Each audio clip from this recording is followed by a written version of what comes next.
Hello বন্ধুরা, সবাইকে আসসালামু আলাইকুম। আশা করি সবাই ভালো আছেন।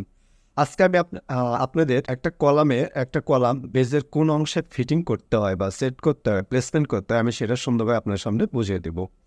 আমি ফেসবুকে কিছু ছবি দেখেছিলাম, যে ছবিগুলা এখানে বলা আছে যে আসলে কলামটা ফিট করা ঠিক আছে বা এখানে কাজের কোনো ভুল আছে কিনা।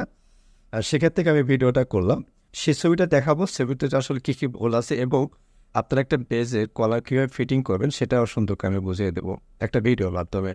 তো শুরুতে যে ছবিটা দেখতে পাচ্ছেন, এই ছবিতে যেভাবে কলামটা ফিটিং করা হয়েছে একটা বেজে, এটা ঠিক হয়নি। কারণ প্রত্যেকটা বেজের মাঝখানে কলামটা ফিট করতে হবে। এটা করা হয়েছে এক সাইডে।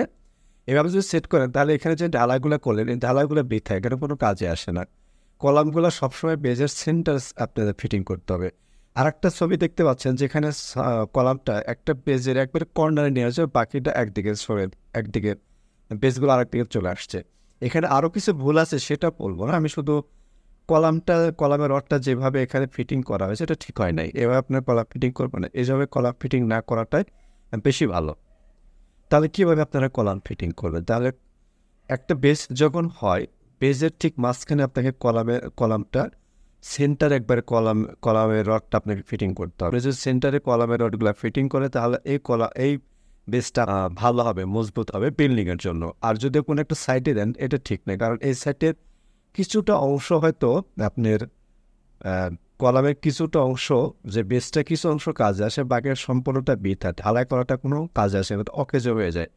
এই জন্য যখন আপনারা একটা বেজে কলাম ফিটিং করবেন, অবশ্যই সেই কলামটা বেজের সেন্টারে ফিটিং করবেন, মিডল পয়েন্টে ফিটিং করবেন। বেজে কলাম বেজের সাইডে ফিটিং করা যায়, সেটা যদি দুটা কলাম, একটা বেজের মধ্যে দুটা কলাম থাকে, যেটাকে কম্বাইন্ড ফিটিং বলা হয়, এটা বেজের সাইডে দেওয়া যাবে। কতটুকু আপনার সাইডে দেবেন সেটা একটা মেজারমেন্ট থাকে, এটা ক্যালকুলেশন করে বের করে নিতে হয়।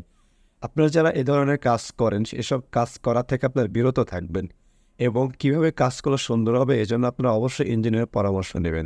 আমি পরবর্তী ভিডিওর মাধ্যমে দেখাবো যে একটা বেজের কলাম ফিটিং করতে বা একটা বেজের রড প্লেসমেন্ট করতে শুরু থেকে শেষ পর্যন্ত কীভাবে কাজ করায়, কী চেক করায়, সেই জিনিসগুলো আমি আপনাদের সাথে সুন্দরভাবে তুলে দেবেন। সে পর্যন্ত অপেক্ষায় থাকুন।